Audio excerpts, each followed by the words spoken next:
देखिए, अब एक एक करके खुलासा हो ही रहा है। अब तक अमेरिका ने कहा कि जॉर्डन में उसके बेस पर अटैक हुआ। उन्होंने कहा मात्र 2 सैनिक मारे गए। उनकी तस्वीरें भी जारी कर दीजिए, अमेरिका ने जारी कर दी है। 2 लोग हैं, 2 सैनिक हैं जो मारे गए। लेकिन अमेरिका में अब एक नई रिपोर्ट निकल कर आई, इन्वेस्टिगेट किया गया। जो इन्वेस्टिगेशन करते रिपोर्टर्स, खोजी पत्रकार जिन्हें कहा जाता है, उन्होंने एक रिपोर्ट छाप दी है। उनके मुताबिक तकरीबन 600 ऐसे अमेरिकी सैनिक हैं जिन पर कहर बरपा है। जी हां, 600, जिनमें से कई गायब बताए जा रहे हैं, जिनके बारे में कोई जानकारी नहीं। यानी अमेरिका की मिलिट्री प्लेन से उड़ान भरकर वो खाड़ी देश तो पहुंचे। पिछले 5-6 दिनों तक उनसे संपर्क हो रहा था, लेकिन उसके बाद संपर्क नहीं है, यानी वो गायब हो गए। तो क्या वो मारे गए? क्या अमेरिका वाकई डेटा छिपा रहा है? 2 तस्वीरें जारी की गई, उनको भी बताऊंगा कौन कौन से अमेरिकन सैनिकों के मारे जाने की खबर थी। लेकिन जॉर्डन की जो सैटेलाइट तस्वीर है, उससे पता लगता है कि जहां अमेरिकन सैनिक उस बेस के पास, जिनका पक्का मकान बनाकर रखा गया था, वहां पर ही ईरान ने मिसाइल गिराई। तो अब उसको देखिएगा और अंदाजा लगाइए, क्या वहां पर सिर्फ 2 अमेरिकन सैनिक मारे जाएंगे ऐसे हालात में? और तो और खबर आपको दिखाऊंगा कि जॉर्डन की सेना और जॉर्डन की जनता का धन्यवाद ईरान ने क्यों किया।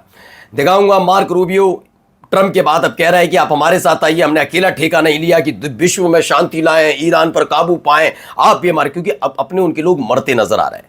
ये हेकड़ी दिखाते थे, अब सारी हेकड़ी निकल गई है। और दिखाऊंगा ईरान की वो अजूबा मिसाइल जिसने अमेरिका के होश फाख्ता कर दिया। नमस्कार, मैं हूं प्रज्वल गौतम और आप देख रहे हैं टाइम्स एक्सप्रेस खबर। ये देखिए, the US has suffered 600 casualties in the Iran war. और ये आपकी बात नहीं है, यह कहा जा रहा है कि 28 फरवरी को जब यह संघर्ष शुरू हुआ, अमेरिका और इजराइल ने मिलकर ईरान पर अटैक किया, और उसके 2 घंटे बाद से, जब से ईरान ने अटैक शुरू किया है, तब से लेकर यह तारीख यानी कि 20-21 जुलाई तक यह तादाद बढ़कर 600 कैजुअल्टीज तक पहुंच गई, जिसमें से अमेरिका भी कहता है सिर्फ 19 लोगों की मौत हुई, 19 अमेरिकन सैनिक मारे गए। यह उसका दावा है, जबकि इनका कहना है कि ऐसा नहीं है। मल्टीपल अदर्स आर मिसिंग और अनकाउंटेड फॉर। कहा गया है कि या तो वो गायब हो गए, उनके अपने परिवार के लोगों से उनका कोई भी कांटेक्ट नहीं हो पा रहा है, उन्हें पूरी तरीके से पर्दे के पीछे रखा गया है, यानी कि उनके बारे में कोई जानकारी ना उनके परिवार के पास है, किसी के पास नहीं है। यानी भारी क्षति को छिपाने की कोशिश ट्रंप की तरफ से, पेंटागन की तरफ से की जा रही है। ऐसे में यह तस्वीर जारी की गई है, यह अमेरिकन सैनिक है, ऐसा दावा है।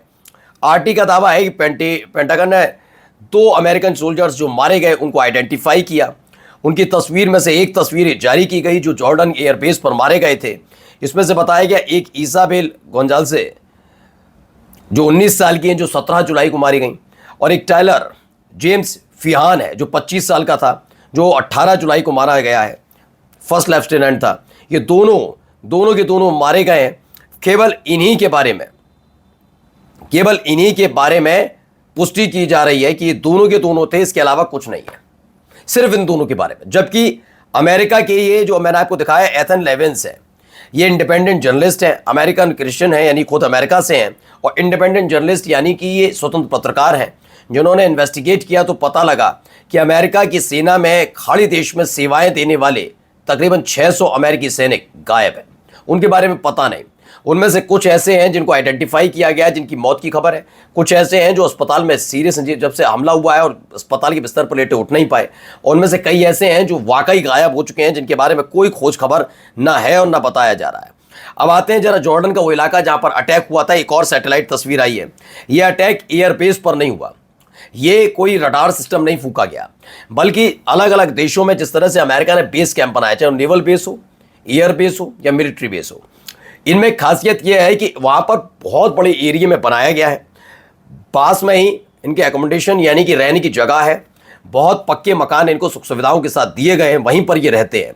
तो इस बार ईरान ने उस बेस को निशाना बनाकर वहीं बेस के पास बने हुए मकानों को निशाना बनाया जहां अमेरिकन सैनिक रुके थे। इसको जरा देखिए फुक्के कैसा हो गया। पहले ये ऐसा दिखता था और इतने मकान इसकी चपेट में आए, यानी इतने सारे मकान इसकी चपेट में आए। ये दावा है multiple housing units housing US soldiers turn into rubble from Iranian attack on Muwaffaq Salti airbase in Jordan. ये इसमें खबर निकलकर सामने आई कि ये सब हुआ है वहां पर, ठीक है। अब आइए अगली खबर। ये खबर थी कि अमेरिकन सैनिक मारा गया इराक में। अब इसके बाद एक और खबर, डगलस साहब कहते हैं, ये भी अमेरिकन ही है, डगलस बाबू कहते हैं कि ईरान ने दावा किया है कि जॉर्डन की मिलिट्री, जॉर्डन की जो सेना है उसको धन्यवाद दिया और जॉर्डन के नागरिकों को धन्यवाद दिया। यह धन्यवाद क्यों है? दरअसल दावा है कि ईरान का कि जॉर्डन की मिलिट्री के कई सैनिक उनके कांटेक्ट में थे और कई जॉर्डन के नागरिक जो अमेरिका बेस उनके देश में होने की वजह से नाराज हैं, उन्होंने उनकी इंटेलिजेंस, उन्होंने जो रिपोर्ट दी वो सटीक साबित हुई और उन्हीं की दी गई रिपोर्ट के आधार पर जब ईरान ने अटैक किया तो उसके बाद ही इतनी भारी तबाही, भारी जनहानि अमेरिका को उठानी पड़ी है।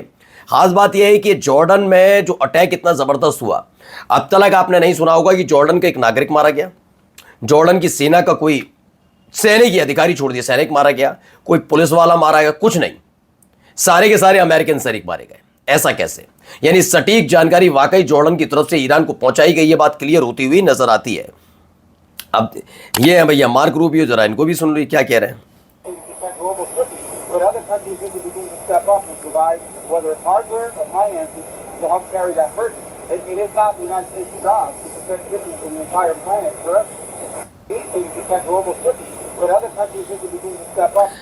तो भाई ये है मार्क रूबियो कह रहे हैं कि दूसरे और जितनी भी कंट्रीज हैं जो इनके सहयोगी पहले रह चुके हैं नेटो के, उनको अमेरिका के सहयोग के लिए आना चाहिए।